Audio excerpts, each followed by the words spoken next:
Yan. Isang magandang umaga po sa inyo lahat mga kapatid. I hope that you are listening. At bagamat ako po ay wala diyan sa inyong kalalagayan, ay marapat lamang po na mag-aral po tayo ng ating pong Sunday School. Kaya po yung mga nandyan sa likod, lapit na po kayo dito sa harap. Opo, ikaw na nasa likod. Tama. Sige po, tayo po ay pumasok na mga kapatid. Mag-aral po tayo ng Sunday School. Kasi maganda po ang ating pag-aaralan. Tapos na po tayo sa tinatawag natin na Pateriology. O yung pong tinatawag natin na Doctrine of God or Doctrine of the Father. Ngayon po ay pag-aaralan naman natin ang tinatawag na Christology or the Doctrine of the Lord Jesus Christ. At meron po tayong at least 40 minutes para po mag-aral ng ating Sunday School. Doctrine of Jesus Christ or yung pong tinatawag na Christology. Pag sinabi mo pong Christology ay study of Christ or doctrine of Christ. At ito din po ay minsan tinatawag na theophany, no? Or ibig sabihin po nun ay yung Jesus Christ prior to Bethlehem. No? So, yan po ang ating mga terms na mapag-aaralan ngayon. Christology or the doctrine of Jesus Christ. So, sa atin pong mundo ngayon, sa atin pong dami ng mga tao, isang question lang po ang nananatili para po sa ating mga Kristiyano. Ito pong question na, what think ye of Christ? What think ye of Christ? Ano po si Kristo sa inyo? Yan po ay sinabi at matatagpuan sa Matthew 22 verse 42. Una po natin pag-aaralan ay yung pong tinatawag na the pre-existence of Jesus Christ as God. The pre-existence of Jesus Christ as God. Alam niyo, maganda po pag-aralan ito sapagkat marami po mga religion ngayon hindi naniniwala sa pagka-Diyos ng ating Panginoong Jesus. At tayo po bilang mga Baptist ay isa po yan sa ating core doctrine ng ating pong Panginoong Jesus. Hindi lamang po siya nagkatawang tao, bagkus siya po ay isang tunay na Diyos. At siya po ang ating tinatawag na tagapagligtas. So sige po, tayo po ay mag-uumpisa na. Number 1 is the pre-existence of Jesus Christ. Ibig sabihin po ng pre-existence ay bago siya si Jesus ay ano po siya? Ano po ang ebidensya ng ating Panginoong Hesus ay nabubuhay na since na bago pa man matatag o siya ay nabubuhay co-existent with the Father and the Holy Spirit. Number 1, the pre-existence of Jesus Christ as God. Letter A, the fact of His divine existence. The fact of His divine existence. Ibig sabihin, ano po ba sa Biblia matatagpuan natin na noon pa man ay nag-i-exist na po ang ating Panginoong Hesus. Let us open our Bibles in John 1 verse 15. John 1 verse 15. Ang sabi po dyan, John bare witness of Him and cried saying, this was He of whom I spake. He that cometh after me is preferred before me. Sabi po dyan yung ating Juan Bautista, yung nakikita nyo na siyang papalapit sa akin ay siyang prepared before me. No, so paano po nangyari na unang ipanganak si John the Baptist kaysa sa ating Panginoong Hesus ng 6 na buwan? So ang ibig sabihin po niya ng preferred before me ay he was declaring that he was referring to Jesus Christ pre-existence. Ibig sabihin, bago pa man nagkatawang tao ang Panginoong Hesus, siya ay umiiral na po sa kanyang pagka-Diyos. Also, John 1:27 and John 30. Dito naman po sa number 2, as taught by Apostle John. Ano naman ang sabi ni Apostle John muli? Yung una po, John the Baptist, ito naman po ay si Apostle John. Of course, in John 1:1, in the beginning was the Word, and the Word was with God, and the Word was God. For the life was manifested, and we have seen it, and bear witness, and show unto you that eternal life which was with the Father, and was manifested unto us. Apostle John connects Jesus' pre-existence to His deity. Makikita po natin dito na itinuturo ni Apostle John, marahil ng pinakahuling apostol na nabuhay at nakasama na ating Panginoong Hesus. Pinapakita rito na kinoconnect ni Apostle John yung pre-existent ni Jesus sa kanyang pagka-Diyos, di ba? Tatandaan po natin sino po ang tinatawag nating Word of God. Walang iba po kundi ang ating Panginoong Hesus. So sabi doon, in the beginning was the Word. It shows na ang Panginoong Hesus ay nag-i-exist na even before time. In the beginning was the Word, and the Word was with God. It denotes the relationship of Son to the Father. Diba? The Word was with God. No? So relationship. And the Word was God. It denotes His deity. No? Amen? So, number 3, as taught by Apostle Paul. Ano naman po ang sinasabi ni Apostol Pablo tungkol po sa pre-existence ng ating Panginoong Hesus? Tatandaan po muli natin, pag sinabi mong pre-existence of Jesus Christ, ibig sabihin, hindi lang po siya nabuhay doon sa ipinanganak siya ni Mary, but He is existing even before time. He is co-equal, co-eternal, co-existent with God the Father and the Holy Spirit. So, as taught by Apostle Paul, Philippians 2, 6 and 8. Usan po natin Philippians 2, 6 and 8. Okay? Sige po. Ako na lamang po ang babasa. Philippians 2, 6 and 8. Let this mind, alam ko ito yun eh. Philippians 2.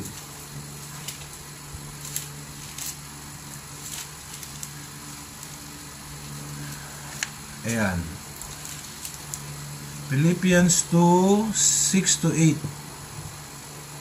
Ang sabi dito, who being in the form of God, thought it not robbery to be equal with God, but made himself of no reputation, and took upon him the form of a servant, and was made in the likeness of men. And being found in the fashion as a man, he humbled himself and became obedient unto death, even the death of the cross. So dito po makikita natin na ang Panginoong Hesus ay nasa antas ng pagka-Diyos, at siya po ay nagkatawang tao. So mga kaibigan at mga kapatid, ito po ay isulat nyo yung mga talata, because ito po ang nagpapatunay ng pagka-Diyos ng ating Panginoong Hesus. So ibig sabihin, bago siya naging tao, siya ay existing na. Siya ay nabubuhay, self-existent bilang Diyos. Ano po? So, number 4, as taught by Apostle Peter. So, as who verily was foreordained before the foundation of the world, but was manifest in these last times for you. 1 Peter 1:20. 1 Peter 1:20. Ito naman po, as taught by Christ Himself. John 6:38. For I came down from heaven, not to do mine own will, but the will of Him that sent me. Ibig sabihin, kung siya po ay tao lamang, no, bakit po siya manggagaling sa langit? Lahat po ng tao nanggaling sa lupa. Wala pong nanggaling sa langit. So, ibig sabihin, siya po ay tunay na Diyos sapagkat siya po ay galing sa langit. I am the living bread which came down from heaven.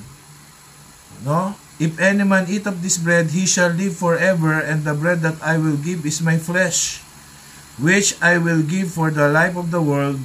When Jesus knew in himself that his disciples murmured at it, he said unto them, that this offend you? John 6:51, 61, 62. John 6:51, 61, 62. What, and if ye shall see the Son of Man ascend up where he was before. No? So dito po makikita natin na nung nakita niyo yung mga disciple nagtataka sa kanya mga sinasabi, sinabi po ng ating Panginoong Hesus, ako ay aakyat kung saan ako galing. May mga religion po na ginagawa pong tao lamang ating Panginoong Hesus at ang katwiran nila ay binigay kasi lahat ng Ama yung kapangyarihan sa Kanya dito sa mundo. Pero malinaw po rito sa John chapter 6 verse 62 na ako ay aakyat kung saan ako galing. So una pa lang po, malinaw na ng ating Panginoong Hesus galing po sa langit. No, siya po ay galing po sa Ama. At makikita po natin sapagkat doon po sa ating nabasa sa John, lalo na sa John chapter 1 verse 14 na ang Diyos ay nagkatawang tao. Diba? At ibig sabihin ay doon sa mga talata nagpapatunay na ang Panginoong Hesus po talaga ay Diyos. No, He is divine. Okay? So letter B. Letter B na po tayo. The activities of the divine pre-existent Christ. Ano po ba yung mga ginagawa?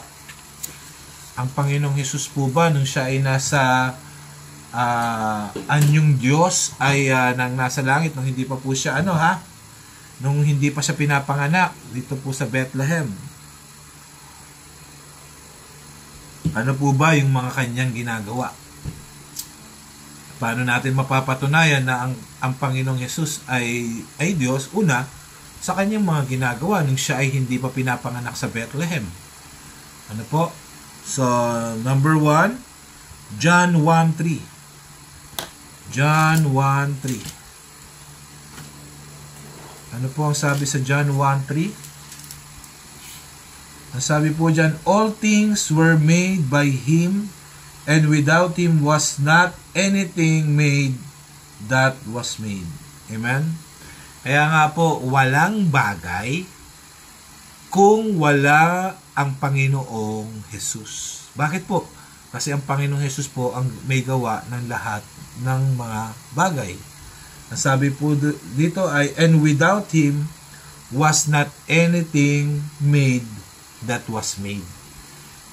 Kung wala ang Panginoong Hesus, lahat ng ginawa ay wala kung hindi po siya nag-e-exist. Also in Colossians 1:16. Hindi po, buksan po niyo, ilista niyo po yung mga verses. Colossians 1:16. Ito po yung ginagawa ng ating Panginoong Hesus prior to His Bethlehem appearance. So, nung hindi pa siya pinapanganak as a baby sa sabsaban, ano ang ginagawa ng Panginoong Hesus? So, ito po yun. Number 1, He was creating the universe.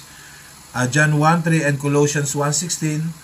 Ano po ang sabi dyan? For by Him were all things created that are in heaven and that are in earth, visible and invisible, whether they be thrones or dominions. Tatandaan po natin, yung pong mga yan, or principalities or powers, all things were created by Him and for Him. Pag sinabi pong mga thrones or dominions or powers or principalities, yan po ay mga type of angels. No? Yan po ay may kinalaman sa mga heavenly bodies, heavenly creatures such as angels, principalities, di ba? So, para saan ang kanyang paggawa? All things were created by Him and for Him. Ibig sabihin, pastor, paano po, may nagtanong po sa akin dati, pastor, paano po yung lamok? Wala namang naibibigay na mabuti ang lamok Bakit po ginawa ng Panginoon? Tama rin, di ba? Kaya yung mga nadedenggi dyan, parang peste lang na ang lamok, locust, di ba? Mga peste. Pero kung tutusin, lahat po yan ng ginawa ng Panginoon, all things were created by Him and for Him. Ibig sabihin po, for His own glory. Now, kung paano po mangyayari yun, hindi na po natin saklaw. Sapagkat Diyos po ang may gawa ng lahat ng yan, at yan ay ginawa para sa kanyang own pleasure. No? For example, tatandaan ko, may nagtanong sa akin si Gab dati, Pastor, Brother John, bakit po ang daming stars, ang daming planets, ang Earth lang po ang may tao? Diba? Bakit ginawa po ng Panginoon? We don't know. Pero ang sabi ng Bible, all things were made by Him and for His own glory. So, yun lamang po ang ating kasagutan doon. Hebrews 1, 2-10. Hebrews 1, 2-10. Basahin po natin. Hebrews 1, 2-10.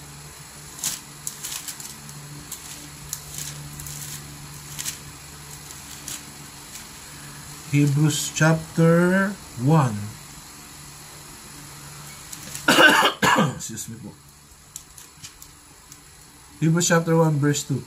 Had in this last day spoken unto us by His Son, whom He had appointed heir of all things, by whom also He made the worlds, who being the brightness of His glory. Look at sa verse 10 naman, verse 10. And thou, Lord, in the beginning hast laid the foundation of the earth, and the heavens are the works of thine hands. No? Ang sinasabi po diyan, walang iba kundi po ang ating Panginoong Jesus. No? Ating Panginoong Jesus. Number 2, una, He was creating the universe. Number 2, He was controlling the created universe. Siya po ang kumokontrol ng lahat ng heavenly bodies. Alam niyo ba na ang earth ay nakatilt to a degree na kung saan pagka iyon ay gumalaw ng konti, babagsak po ang earth. Or mawawala ng gravity ang earth. At lahat ng tao ay mamamatay. Alam niyo po ba? Ganun, na yung layo natin between the earth and the other planets and the sun ay sobrang eksakto na kapag umikot po tayo sa ating axis ay hindi po tayo nagbabangga-bangga. At yung saktong layo natin sa araw ay hindi, konting usog lang papalapit sa araw, sunog, konting layo lang po ng araw, tayo po ay sobrang lalamigin. Nai-imagine nyo po yan, mga kapatid, kung paano po gumagawa ang Diyos? Na minsan parang hinahanap natin siya, tinatanong natin, Pastor, ano po ginagawa ng Panginoong Hesus nung hindi pa siya pinapanganak sa Bethlehem? Ayan po. Hinahawakan niya po, yung kinokontrol niya yung mga created universe. Hebrews chapter 1 verse 3. Yun nga po, yung ating nabasa kanina. Hebrews 1:3. Who being the brightness of His glory and the express image of His person, and upholding all things by the word of His power. Upholding all things. Mga kapatid, upholding all things by His word. By the word of His power. By the word of His power. Ibig sabihin yan, habang umiikot ang universe, ang galaxy, yun lang salita ng Panginoon. Yung kanyang kapangyarihan, yun po ang kumikilos lamang, ang nagpapagalaw. So, ganun po ang ginagawa ng ating Panginoong Hesus sa atin.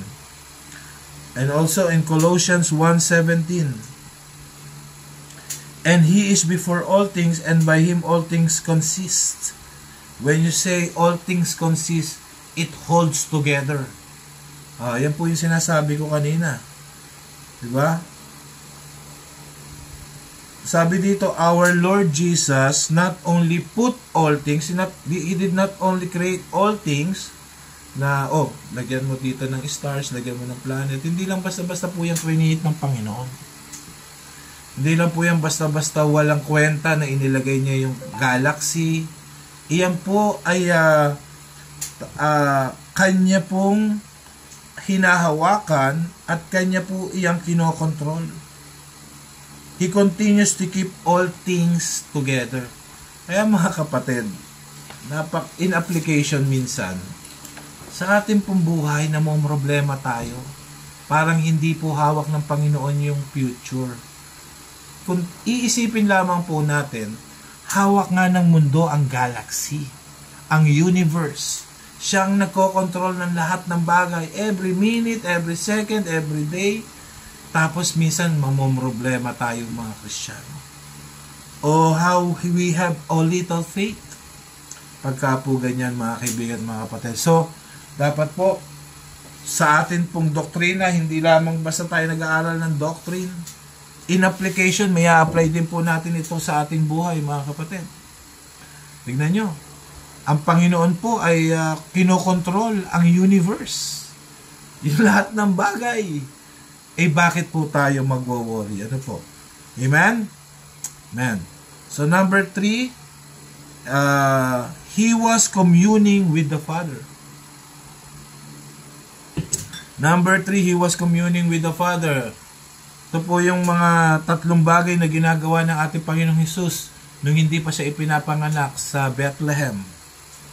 When you say communing with the Father, nagkakaroon siya ng fellowship with the Father, nakikipag-usap siya, sila ay nagkakaroon ng fellowship, sila ay nagkakaroon ng nagko-commune sila, ano po?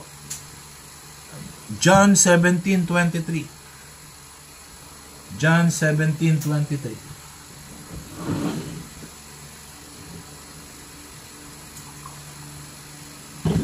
Ano po ang sabi dyan? I in them and thou in me, that they may be made perfect in one, and that the world may know that thou hast loved me.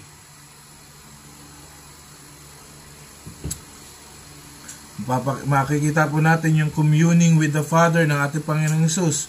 John 17:24. Diretso, Father, I will that they also whom thou hast given me be with me where I am, that they may behold my glory, which thou hast given me, for thou lovest me before the foundation of the world.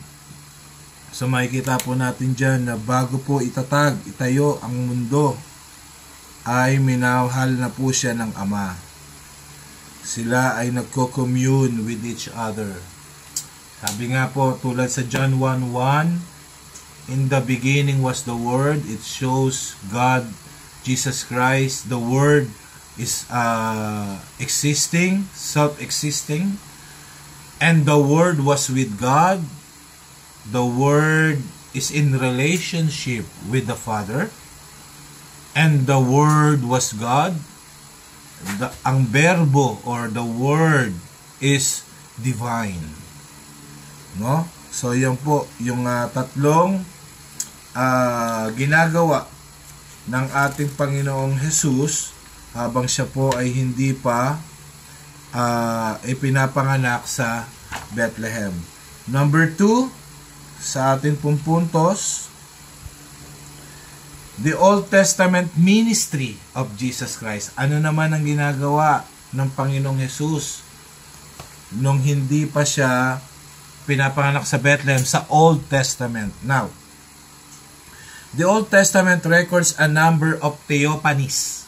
When you say theophanies, Theophanies.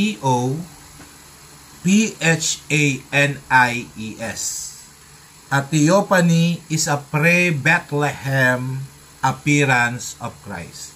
Ibig sabihin ng pre-Bethlehem, nung hindi pa siya ipinapanganak sa Bethlehem, ano ang itsura ng Diyos?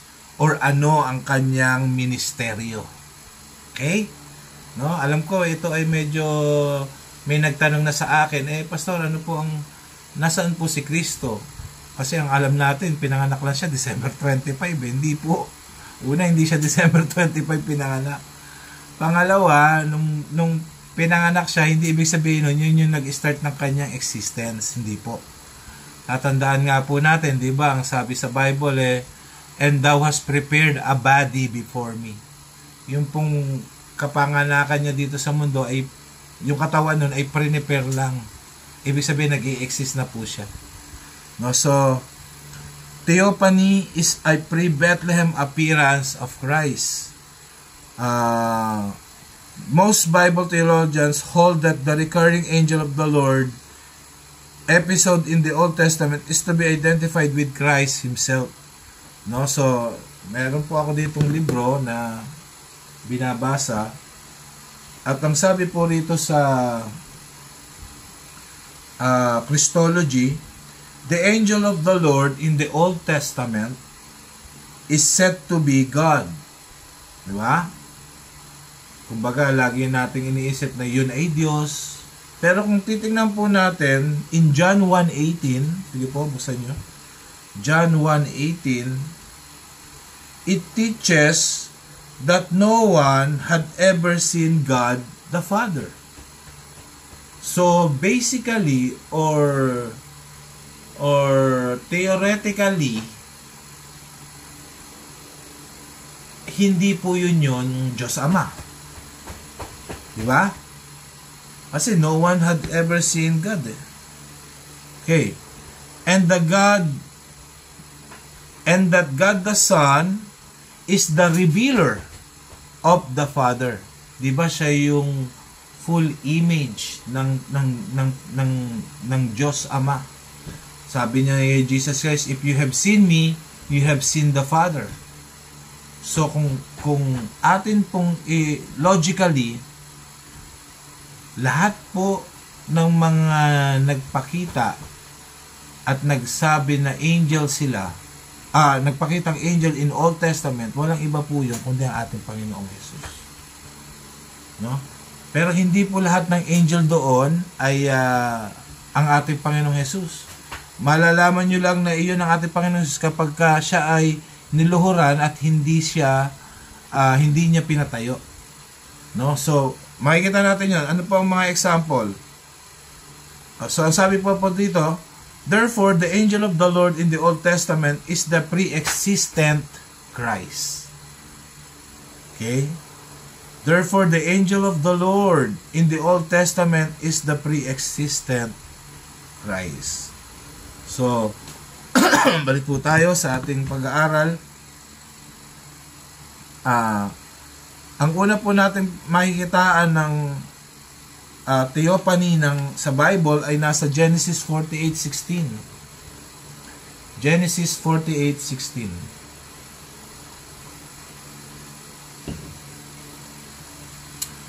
Where the dying patriarch Jacob is blessing his two grandchildren, all founder of Israel praise.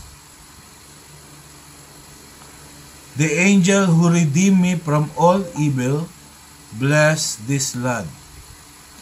As no regular angel can redeem men, it is assumed that the angel here is actually Christ. Tandaan nyo, nakipagbuno si Jacob, di ba, sa angel. Walang iba po yun kundi ang ating Panginoong Jesus yun. Yung pinutulan siya ng tadyang, di ba? Walang iba kundi ang ating Panginoong Jesus yun. So that is the theophany. That is theophany because that is a pre-Bethlehem appearance of Christ.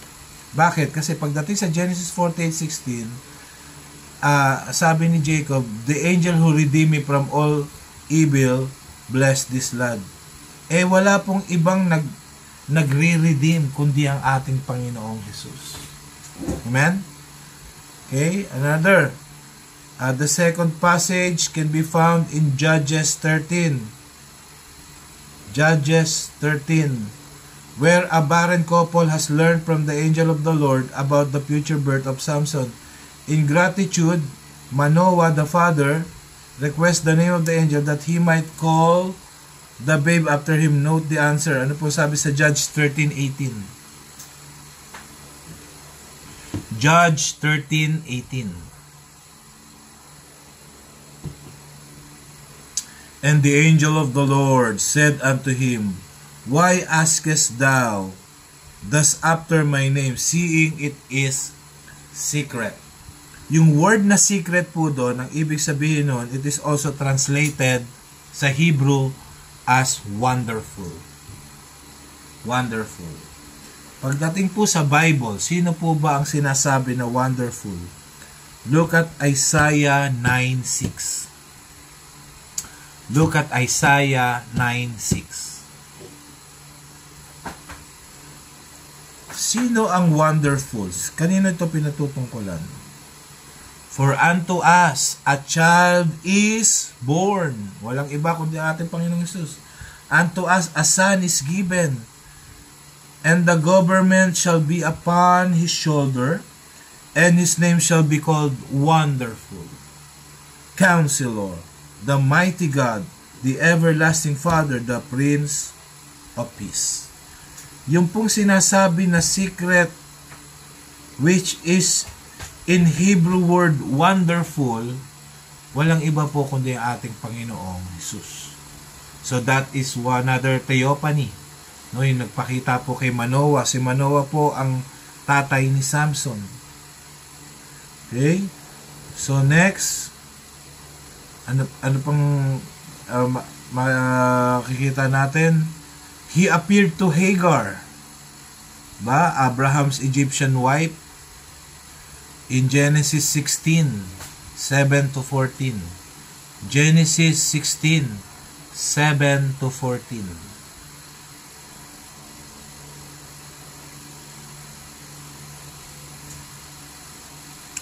The first biblical reference to the angel of the Lord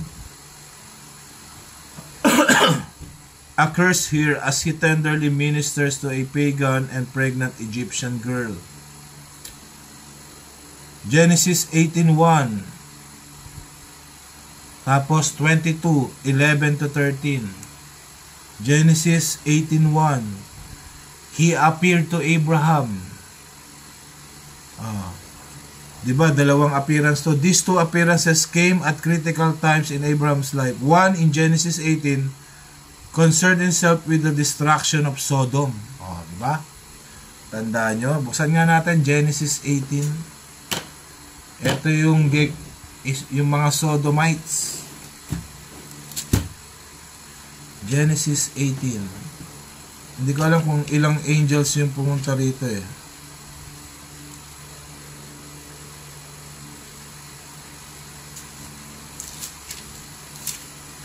Sabi dito sa Genesis 18:1, And the Lord appeared unto him in the plains of Mamre, and he sat in the tent door in the heat of the day, and he lifted his eyes and looked, and lo, 3 men stood by him, and when he saw them, he ran to meet them from the tent door, and bowed himself toward the ground. Yan. So, sinamba ni Abraham yung angel. Diba?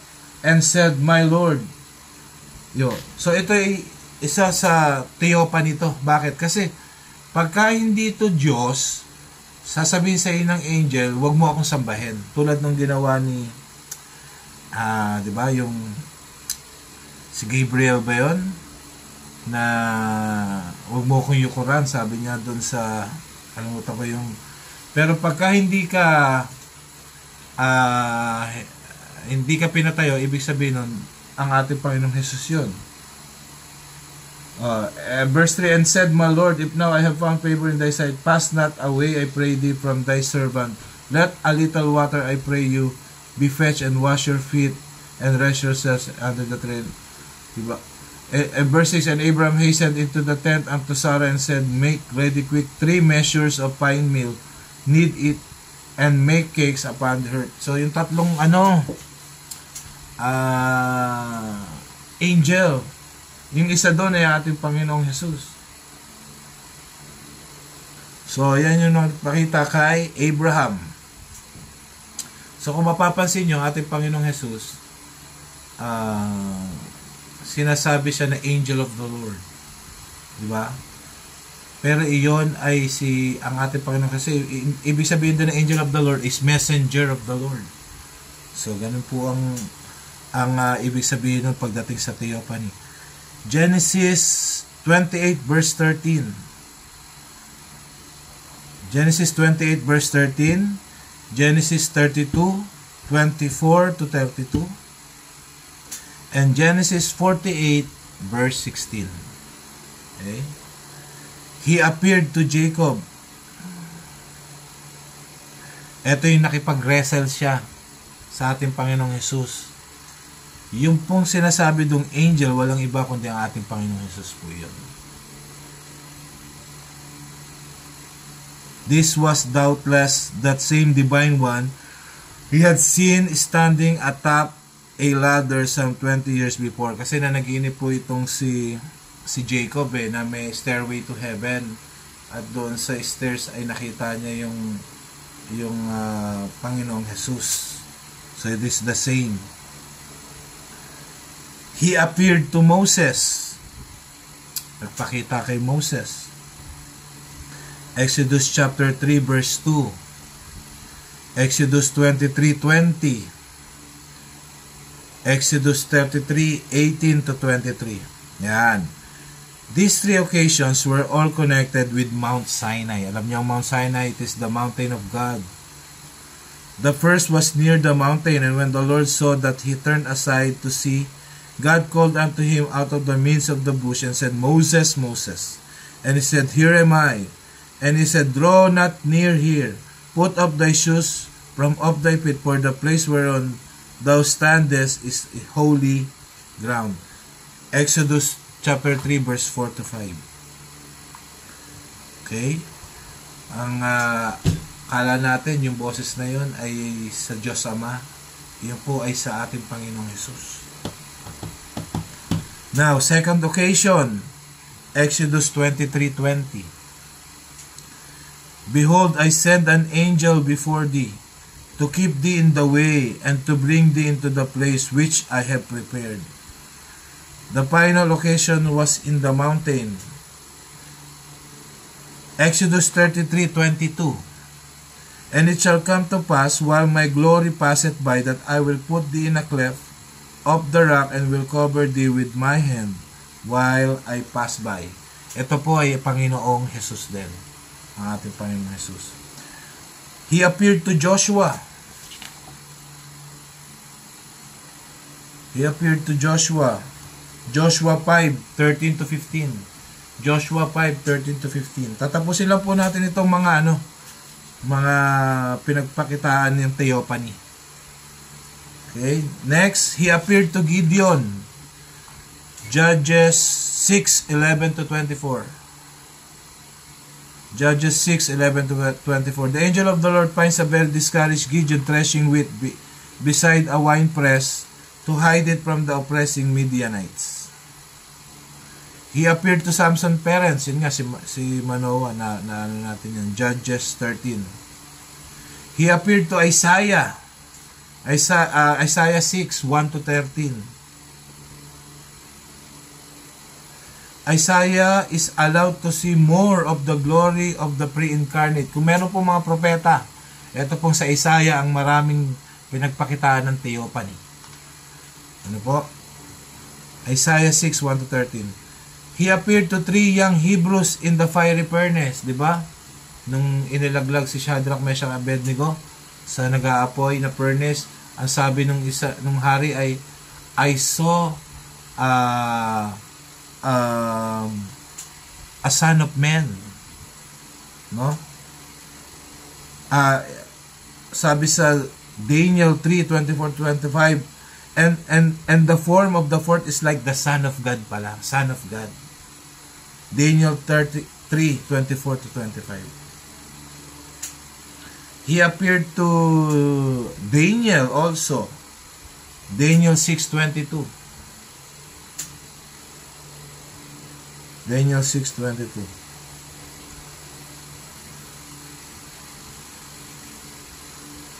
Nasabi doon, my God has sent his angel and has shut the lion's mouth, that they have not hurt me.